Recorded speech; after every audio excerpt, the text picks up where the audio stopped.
रोते गाते आखिरकार आयोग ने एमपीपीएससी 2019 का रिजल्ट घोषित कर ही दिया। तो उन सभी अभ्यर्थियों को माफ कीजिएगा, उन सभी अधिकारियों को बहुत बहुत शुभकामनाएं जिन्होंने इस फाइनल रिजल्ट की लिस्ट में अपने नाम का स्थान बनाने का मुकाम हासिल किया है। आप सभी चयनित अभ्यर्थियों को बहुत बहुत शुभकामनाएं। मैं बस आप लोगों से ये कहना चाहूँगा कि ये सफलता आपकी मेहनत का परिणाम है। आपका बड़प्पन है कि आप इस सफलता का श्रेय किसी और को देना चाहें। अगर दे भी रहे हैं तो सबसे पहले इसका श्रेय अपने माता पिताजी को दीजिएगा, उसके बाद अपने उन गुरुजनों को जिन्होंने हर पड़ाव पर आपका साथ दिया, और उन मित्रों को कभी मत भूलना जो आपके सुख और दुख दोनों में साथ खड़े रहे। सबसे बड़े आपके सफलता के फैक्टर साबित होंगे वो आलोचना करने वाले लोग। अगर वो आलोचना नहीं करते तो तुम्हारे अंदर वो आग नहीं जलती, वो प्रेरणा नहीं मिलती और तुम अधिकारी नहीं बनते। तो अधिकारी बनने के बाद उनके प्रति कोई द्वेष मत रखना जो तुम्हारे सफलता के दौरान हो रहे संघर्ष का मजाक उड़ा रहे थे। देखिए, सफलता के शिखर पर पहुंचने के बाद सब आपको अपना मौलेंगे, क्योंकि अब आप अधिकारी हो साहब। अब समाज और व्यक्ति का नजरिया आपके बात करने के प्रति, आपसे बात करने का बदल चुका है। तो अब जो आपको नहीं जानता था वो भी आपको अब जानने लगा होगा। तो अब सब बोलेंगे कि ये मेरा भाई है, ये मेरा दोस्त है, ये मेरा भतीजा है। अब दूर दूर के रिश्ते निकलेंगे आपसे।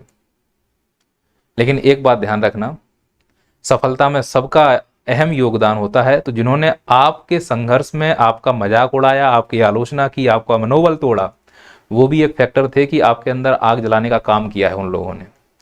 तो उनका भी एहसान मानना, और जब भी ऐसे लोगों से मिलो दिल खोल के मिलना, बिना किसी सिकवे के मिलना, बिना किसी ईर्ष्या के मिलना, और दिल से गहराइयों से बोलना कि अगर आप नहीं होते तो मैं यहां नहीं पहुंच पाता। और दूसरा मैसेज उन बच्चों के लिए जो तैयारी कर रहे हैं, अब समय वो आ गया है कि आपको सेमिनार देखने को मिलेंगे। सेमिनार से मोटिवेशन तो आता है कि फलाना व्यक्ति जो अपनी कहानी सुनाएगा उस कहानी में कुछ ऐसे तत्व होंगे जो आपको मोटिवेट करेंगे, और निश्चित तौर पर उस मोटिवेशन से कई बच्चे अधिकारी बनते भी हैं। लेकिन मैं आप बच्चों से जो तैयारी कर रहे हैं, जो भावी अधिकारी हैं, मैं उनसे इतना कहना चाह रहा हूं कि दृष्टिकोण समझिएगा, इस सफलता के क्या मायने हैं, इस परिणाम के क्या मायने हो सकते हैं, और आपको किन बातों पर फोकस करना है। पहला तो ये हो सकता है कि जब आपको एसडीएम बनना है तो एक दृष्टिकोण ये है कि जो व्यक्ति सिलेक्ट हुआ है उसको अधिकारी के तौर पर आपके सामने उसको प्रस्तुत किया जाएगा। खासकर कोचिंग वाले ऐसा काम करेंगे। अब जब कोई बच्चा जो अधिकारी बन चुका है सेमिनार में जाएगा, जिस कोचिंग वाले के द्वारा उसको बुलाया जाता है वो कोशिश करता है कि उस कोचिंग वाले के सपोर्ट में कुछ बात करे, और ऐसा करना जायज भी है। पर जो छात्र सिलेक्ट हुए हैं उनसे इतना जरूर कहूंगा कि आप उस कोचिंग की तारीफ बड़े खुलकर कीजिएगा जहां से आपका फाउंडेशन मजबूत हुआ है। फिर उसके बाद कहीं आप टेस्ट सीरीज करते हो, कहीं आप इंटरव्यू देते हो, उनका अहम रोल है। पर फाउंडेशन जहां से जिस भी कोचिंग से किया हो उस कोचिंग की आप खुल के तारीफ कीजिएगा, क्योंकि आपको मालूम है फाउंडेशन की वजह से ही आप अधिकारी बन पाए हैं। तो किसी भी बच्चे को गलत सलाह मत दीजिएगा, और विश्वास है कि आपके अंदर नैतिकता रहेगी कि आप जो भी बोलेंगे वो सही सलाह ही होगी। तो जो बच्चे एसडीएम बनना चाह रहे हैं वो इस वाले दृष्टिकोण को ना देखें, मतलब किसी व्यक्ति की सफलता को सीधे वहीं तक मत देखें कि वो सफल हो गया।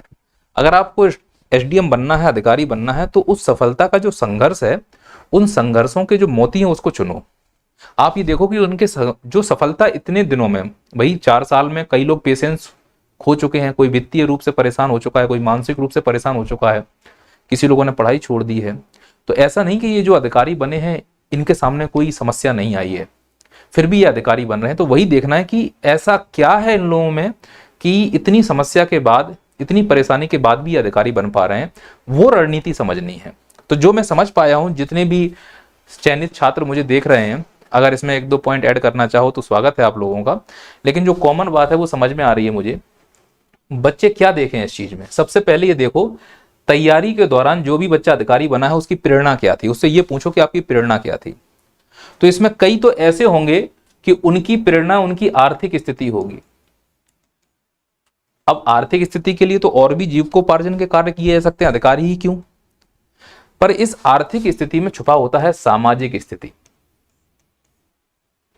समाज में सम्मान नहीं मिल रहा है, कोई ऐसी बात है जो माता पिता के साथ हुई है और वो बात अब अंदर कुंठा बन के रह गई है, या तो ऐसी प्रेरणा काम कर सकती है जो द्वेष की भावना से उत्पन्न होती है।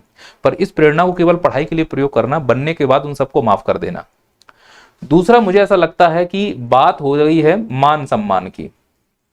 मैं ये देख पा रहा हूं कि जो बच्चे 2020 में एसडीएम बने हैं, उन्होंने 2019 का इंटरव्यू सिर्फ इसीलिए दिया कि लोग उनके ऊपर उंगली उठा रहे थे कि तुम तुक्का है।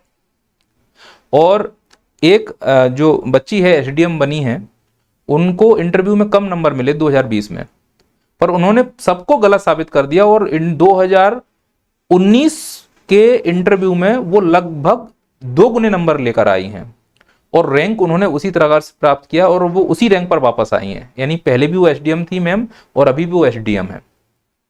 तो जब मान सम्मान की हो जाती है, लोग उंगली उठाने लगते हैं कि तुम्हारी सफलता तुक्का है, तो कुछ लोगों ने अपने आप को सिद्ध करने के लिए इस एग्जाम में बैठे। प्रेरणा होनी चाहिए। और 3 ऐसे एसडीएम बच्चियां हैं जो 2020 में भी एसडीएम बन चुकी हैं, वो वापस से एसडीएम बनी। उन्होंने सिद्ध कर दिया तुक्का नहीं था, मेहनत है, स्ट्रेटजी है, और वो सिद्ध कर दिया उन्होंने कि स्ट्रेटजी और मेहनत आपको सफलता दिलाती है, कोई तुक्का नहीं है। मैं उन सभी बच्चों से ये कहूंगा कि यदि आपके पास उम्र है, आप एसडीएम बन चुके हो और जोश है, तो आप यूपीएससी के लिए लग जाइए, आईएएस बनिए। आपके अंदर, सबके अंदर आईएएस बनने की काबिलियत है, तो राज्य का नाम और रोशन होगा कि हमारे मध्य प्रदेश से 3 महिलाएं और आईएएस बनी, क्योंकि आपके अंदर काबिलियत है। दूसरा, आपकी तकनीक ये है कि आप कितना आंसर राइटिंग करते हैं। आप कोशिश करो कि न्यूज चैनल चालू कर लो और उसको आधे घंटे सुनो और जिस स्पीड से वो बोल रहा है उस स्पीड से लिखने की कोशिश करो। प्रतिदिन एक उत्तर लिखने की कोशिश करो जब तक आप सफल ना हो जाओ। आप आंसर राइटिंग की क्लास या आंसर की टेस्ट सीरीज कभी बंद मत करो, चाहे लिखना आए या ना आए। कई इसमें ऐसे अधिकारी बने हुए हैं जिन्होंने ये काम किया है। आंसर राइटिंग ही आपको अधिकारी बना सकती है। आप कितना भी रट लो, आपको लिख कर आना पड़ेगा। तो पहले तो अपने अंदर प्रेरणा रखो कि मुझे क्यों बनना है। दूसरा, दिमाग में रखो कि कुछ भी हो जाए मुझे दिन में 2 घंटे लिखना ही लिखना है। फिर खुद के नोट्स बनाओ, क्योंकि बिना नोट्स बनाए ये अधिकारी नहीं बने हैं। और जिन बच्चों ने नोट्स नहीं बनाए हैं, या तो उनको कम रैंक मिली है या उनका सिलेक्शन नहीं हुआ है। आप देख लेना, जितने भी लोगों का सिलेक्शन हुआ है उनसे पूछ लेना, उन्होंने नोट्स जरूर बनाए होंगे। और नोट्स भी 2 स्तर पे बनाना है। एक सिनॉप्सिस बनाना है। सिनॉप्सिस का मतलब, जब पेपर होगा मेंस का 6 दिन में, तो गैप नहीं होता है, लगातार पेपर होते हैं, तो सिनॉप्सिस 10-10 पन्ने के होते हैं, रिवीजन करने में आसानी होती है। और ये सिनॉप्सिस कैसे बन सकते हैं? सिलेबस और प्रीवियस ईयर क्वेश्चन को बार बार देखने से समझ में आता है कि कितने पॉइंट हमें एग्जाम हॉल में लेके जाने हैं। ज्यादा ज्ञानी बनने से आप सिर्फ मास्टर बन सकते हैं, है ना। कई ऐसे लोग हैं जो किसी विशेष विषय को ही पढ़ते रहे, एग्जाम के डिमांड को नहीं समझे, उन्हें लग रहा कि हम ज्ञानी बन रहे हैं, बाद में उम्र निकल गई, मास्टर बने घूम रहे हैं। मेरी बात को समझिए आप। ये बड़ा दुख, बहुत गंदा दुख होता है जब समय निकल जाता है। फिर रिवीजन, जिस बच्चे के अंदर रिवीजन करने का पैटर्न है, कोई भी जो अधिकारी बने हैं बच्चे, ये सब रिवीजन वाले बच्चे हैं, इन्होंने बिना रिवीजन के कुछ नहीं किया है। तो निष्कर्ष क्या निकला? आप किसी भी सेमिनार में जाओ, उस सेमिनार में सबको सुनो, बस ये देखो कि वो प्रेरणा किसको मान रहा है। तो सबकी अपनी अपनी प्रेरणा है, तुम अपनी प्रेरणा पहचानो कि क्यों करना चाह रहे हो यार। तो जब तुम मुसीबत में होगे, तुम्हारा पढ़ने का मन नहीं होगा, तो उस मोटिवेशन को याद करना कि मैं आया यहां क्यों था, और अगर मैं अभी छोड़ता हूं तो वापस लौट के जाने में उतना समय लगेगा, और दूसरा करना क्या है। एक बात की, अगर छोड़ दूंगा तो विकल्प क्या है। और मैं तो ये कहता हूं कि जहां विकल्प, देखो ध्यान से, विकल्प कौन रखते हैं? जिनके अंदर डर होता है, जो तैयार नहीं होते। वो जो संकल्पित होके आते हैं ना कि मुझे करना है, तो जो संकल्प लेता है उसके पास विकल्प का कोई चांस नहीं होता। तो जहां संकल्प है वहां विकल्प नहीं होगा। संकल्प रखो कि बनोगे, इनके पास संकल्प था, ये बन गए। तो एक तो प्रेरणा रखो। दूसरा, आंसर राइटिंग करना ही करना है, चाहे सर्दी हो, बुखार हो, कुछ भी हो। 2 घंटे आंसर राइटिंग तो करूंगा ही करूंगा। कुछ भी लिखूंगा, जो पढ़ लिया उसी को लिखूंगा, जो फैक्ट पढ़े उसी को लिखूंगा, लेकिन लिखूंगा जरूर।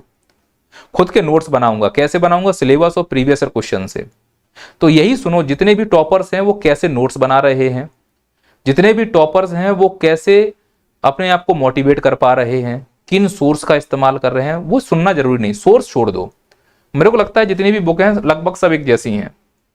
नहीं तो जितने भी टॉपर हैं, कोई ने कुछ पढ़ा है, कोई ने कुछ पढ़ा है। निष्कर्ष ये है कि सबने सब कुछ पढ़ा है और खुद के नोट्स बनाए हैं, ये कोई नहीं बताएगा। तो टॉपर्स ने खुद के 4-5 नोट्स पढ़ के खुद के नोट्स बना के रखे हुए, बस उसी को बार बार वो रिवीजन करते रहे हैं, तो जैसे प्रश्न मिलता है उसको हल कर पाते हैं। तो एसडीएम बनना मुश्किल है, नामुमकिन नहीं। उसके लिए मेहनत करनी पड़ेगी। और मेहनत में क्या करोगे? फिर से बोलो, 2 घंटे उत्तर लेखन करोगे, खुद के नोट्स बनाओगे, ज़्यादा से ज़्यादा रिवीजन करोगे, फालतू की बातों में आओगे नहीं, टेंशन लेना नहीं है, जो होना है सो होगा। बस अपना ईमानदारी से काम करो, मेहनत करो, और इतनी मेहनत करो कि जब शीशे के सामने खड़े हो जाओ तो आंखों से आंखें मिला पाओ। और कोई सवाल जवाब हो तो बताना। बाकी जो लोग सिलेक्ट हुए हैं, बहुत बहुत शुभकामनाएं। जिनकी उम्र कम है, मैं चाहता हूं कि आप लोग यूपीएससी के लिए प्रोसेस करें। अगर आप एसडीएम और डीएसपी बने हुए हैं, पढ़ाई में मन नहीं लग रहा है, एंजॉय करें और एसडीएम के पद को आगे ले जाएं, राज्य का नाम आगे बढ़ाएं, जिले का नाम आगे बढ़ाएं, आप सभी गुरुओं का नाम आगे बढ़ाएं, दोस्तों का नाम आगे बढ़ाएं। मैं चाह रहा हूं जितने भी बच्चे सिलेक्ट हुए हैं, जिनको मैं जानता हूं, मेरी एक इच्छा है कि जब भी मैं अखबार खोलूं तो मैं बस ये देख पाऊं कि हाँ, इस बच्चे को मैंने पढ़ाया था, ये छात्र जो आज मध्य प्रदेश का वन ऑफ द बेस्ट अधिकारी है, ना तो उसके ऊपर करप्शन के चार्ज हैं, गरीबों की मदद करता है, भ्रष्ट नेताओं से आंखों में आंखें मिला के बात करता है, जो काम कानूनी रूप से सही है उसके पीछे कभी नहीं हटता। बस यही सुनना चाह रहे हैं, आप अधिकारी बने, हम लोगों को बहुत खुशी हुई है। अब आप अखबार में आते जाएं, अच्छी अच्छी खबर आती जाए, है ना। और बाकी रहे शादी आदि करना तो बुलाना, काजू कतली लाते रहना। और जो ये ला रहे हो ना, ये चमचम अमचम, हाँ तुम समझ रहे हो ना किसकी बात कर रहा हूँ, जो चमचम लाया था, चमचम नहीं, काजू कतली। चलो मिलते हैं फिर। जय हिंद, जय भारत।